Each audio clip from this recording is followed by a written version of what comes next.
जो बात दुष्यंत जी यहाँ पर कह रहे हैं उसी सवाल को मैं उठाऊंगी। एक सेकंड जयराम विप्लव जी आ रही हूँ, एक रिएक्शन प्रेम कुमार जी से भी हो जाए। उनका एक भी ओपनिंग कमेंट नहीं हो पाया है। सुनिए ना नागर जी एक भी ओपनिंग कमेंट नहीं हो पाया। आप ही का सवाल उठा रही हूं, जिस ओर इशारा कर रहे हैं दुष्यंत नागर जी, क्या वाकई एक पॉलिटिकल टूल बतौर इसको इस्तेमाल किया जा रहा है? जिस तरह से आरोप लगते रहे हैं सरकार पर कि जब जब अपनी सहूलियत के हिसाब से, अपनी सियासत के हिसाब से, जब जैसा उसको सूट करता है वो उस मुद्दे को आगे कर देती है। क्या वाकई आपको भी इसी तरह से दिख रहे हैं ये मामले?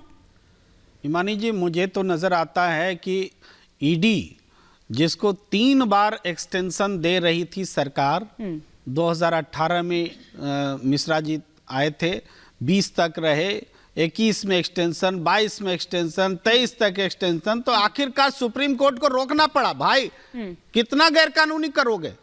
तो जिस ईडी को एक्सटेंशन दर एक्सटेंशन दिया गया, ईडी का इससे बड़ा प्रमाण क्या हो सकता है दुरुपयोग का? सुप्रीम कोर्ट को रोकना पड़ा। अब उस ईडी के प्रति विश्वसनीयता खत्म है। अभी हमारे साथी कह रहे थे कि ईडी को अरेस्ट करने का राइट नहीं है। मैं आपको बताता हूं कि ईडी को अरेस्ट करने का राइट है, सुप्रीम कोर्ट ने डिफाइंड किया है। कंप्लीट करने देते हैं। Section 19 of the PMLA 2002 allows authorized ED officials to arrest persons based on material in their possession। और भी आगे मनी लॉन्ड्रिंग के केस में है। नहीं आप देखिए ना क्यों उस तरह से, समझ लीजिए ना, मनी लॉन्ड्रिंग के बिना तो इंटरवेंशन ही नहीं होता। बेसिक भी नहीं पता। सुनिए पहले सुनिए, मनी लॉन्ड्रिंग के बिना तो ईडी का इंटरवेंशन भी नहीं होता है। सीबीआई या दूसरी एजेंसियां देखेंगी तो उनके पास राइट है। दूसरी बात क्या है कि जितने भी विपक्ष के नेताओं का पर एक्शन हुआ है, लेस देन 1% इनका कन्विक्शन रेट है। यानी विपक्ष के नेताओं को सिर्फ और सिर्फ समन दे के, बुला के, प्रेशर करके बदनाम करने के लिए इसी रूप में इसका इस्तेमाल किया जा रहा है। देखिए स्वायत्ता की बात, प्रदीप जी नहीं, एक स्वायत्ता की बात जब वो कर रहे हैं तो मैं कोट करना चाहूंगी मीनाक्षी लेखी जी, जो संसद में कहती हैं कि चुपचाप रहो वरना ईडी भेज दी जाएगी। बिल्कुल, वो तो सदन में कह रही है, ये बात संसद में कह रही है, तो फिर स्वायत्ता की बात अगर की जाए तो सवालिया निशान तो उठेंगे ना। क्विक रिएक्शन, फिर मैं खत्री जी का रुख करूंगी।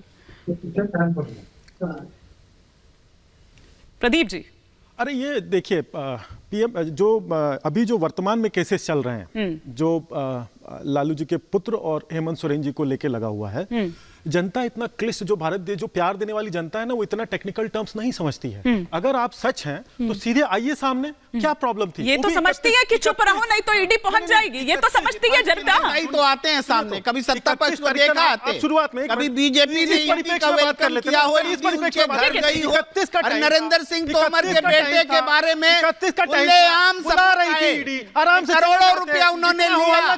कनाडा से बैठा हुआ आदमी बोल रहा हो हम सबूत देंगे। ने आज तक उनको रुकने किया। केंद्र सरकार बैठी रही, बीजेपी बैठी रही, जवाब नहीं दिया। नरेंद्र सिंह तोमर का बेटा सरेआम हजारों करोड़ रुपए ले रहा है और उसके बाद उस पर ईडी जाती है। बीजेपी नेता के घर पक्ष नहीं, हमेशा कोई नहीं गया, विपक्ष भागता नहीं है। करके जयराम विप्लव जी वो कह रहे हैं कि आप जो वो ऑफर करते हैं ना, पता नहीं वाकई में क्या सच्ची में ऐसे एजेंसीज जब जाती है वहां पर तो क्या वो इस तरह से ऑफर करती है कि भैया इधर इनके पाले में आ जाओ, अगर नहीं आए तो फिर ऐसा कर दिया जाएगा। लेकिन आप यहां पर, आपसे वो ये सवाल पूछ रहे हैं कि आपके पाले में आ गए तो फिर वो डब्बा बंद हो जाते हैं वो सारे केसेस। अच्छा, मैं सारे नेताओं को दूध का धुला मान लेता हूं, लेकिन कोर्ट ने जिसको सजा दे दी, सर्टिफाइड कर दिया, भ्रष्टाचार में नंबर 1 लालू प्रसाद यादव भ्रष्टाचारी है या नहीं, इसकी स्वीकारोक्ति बता दे कांग्रेस और राजद वाले। लालू यादव को भ्रष्टाचारी मानते हैं या नहीं? अगर नहीं मानते, कोर्ट का अपमान कर, चार्जशीटेड है, चार्जशीट में हम मानते हैं तो उनके सदन में क्यों है? अगर सब बोलेंगे तो नहीं चल पाएगा। एक सेकंड, नहीं लालू यादव, एक सेकंड, बिहार की सबसे बड़ी पार्टी एक एक करके प्रोफेसर नवल किशोर भी कुछ कहना चाह रहे हैं। निर्णय सुना दिया। मैं जवाब ठीक है, एक सेकंड कंप्लीट कर लीजिए, फिर प्रोफेसर नवल किशोर रिएक्ट करना चाह रहे हैं। एक एक करके सर दुष्यंत जी। हाँ उस अदालत में भाजपा को 303 सीटें मिली है, फिर क्यों आप बिल बिलाते हैं? पता चल जाएगा 24 आपको, में फिर 400 सीटें मिलेंगी। पता चल जाएगा मित्र, जिस प्रकार से आपकी स्थिति आज नहीं, इस तरह से नहीं, एक एक करके प्लीज। जयराम विप्लव जी और professor Naval Kishore on air जाएंगे प्लीज, वरना सब एक साथ बोलते हैं। जयराम विप्लव जी अपनी बात कंप्लीट कर लीजिए, फिर काउंटर रिएक्शन में लूंगी प्रोफेसर नवल किशोर से, फिर मैं जाऊंगी तनुज खत्री जी का रुख करूंगी। पुनः इनका दोहरा चरित्र इस प्रश्न से ही साबित हो जाएगा। लालू प्रसाद यादव, जिनको कोर्ट ने सजा याफ्ता किया, जो बीमारी के बहाने बेल पर चल रहे हैं, क्या वो लालू प्रसाद यादव भ्रष्टाचारी हैं या नहीं? और उनकी बेटी जो आज उनके स्वास्थ्य कारणों का हवाला दे रही है, उम्र का दुहाई दे रही है, तो राजनीतिक तीर्थाटन करने के लिए और धार्मिक पर्यटन करने के लिए उनको फुर्सत अच्छा, है। एक बात मैं आपसे पूछना चाह रही हूँ जयराम विप्लव जी, ये निशिकांत दुबे जी क्या कोई पर्सनल कोई आईबी चलाते हैं, कोई कुछ करते हैं? क्योंकि सारी जानकारी सबसे पहले उनको होती है, बंगाल से लेकर अगर रांची तक की बात कर ली जाए तो, झारखंड तक की बात कर ली जाए तो। हाँ, क्योंकि अनेक मामलों में वो स्वयं शिकायत करता है, और शिकायतकर्ता जब उसके केस में अपनी जानकारी को अपडेट रखता है, ठीक है, लगातार चीजों को आगे लाता है। हाँ ठीक है। प्रोफेसर नवल किशोर, काम है। प्रोफेसर नवल किशोर, घोटाला आप करेंगे, वो ये कह रहे हैं कि सजा याफ्ता बीमारी का बहाना कर कर बाहर आए हुए हैं, और तब फिर आप मुहावरा देते हैं कि शेर डरता नहीं है, शेर चलता नहीं है, शेर डरेगा नहीं, इस तरह के मुहावरे आप लोगों द्वारा आते हैं। देखिए, नफरत के निर्माताओं को और पाठशाला से निकले हुए भ्रम फैलाने वालों का यही काम है। इनको ये नहीं मालूम है कि जो सीबीआई कोर्ट ने जो सजा दिया है वो लोअर कोर्ट के बराबर है। सुप्रीम कोर्ट में, हायर कोर्ट में जाता है तो लोअर कोर्ट का फैसला उल्टा हो जाता है, नंबर एक।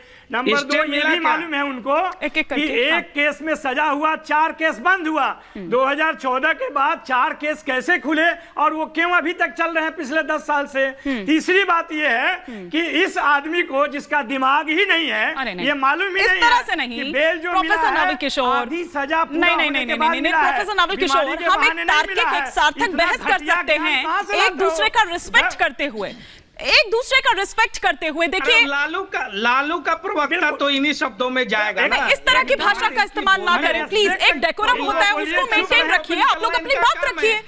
अरे सुन तो लीजिए, पहले कंप्लीट करने दीजिए।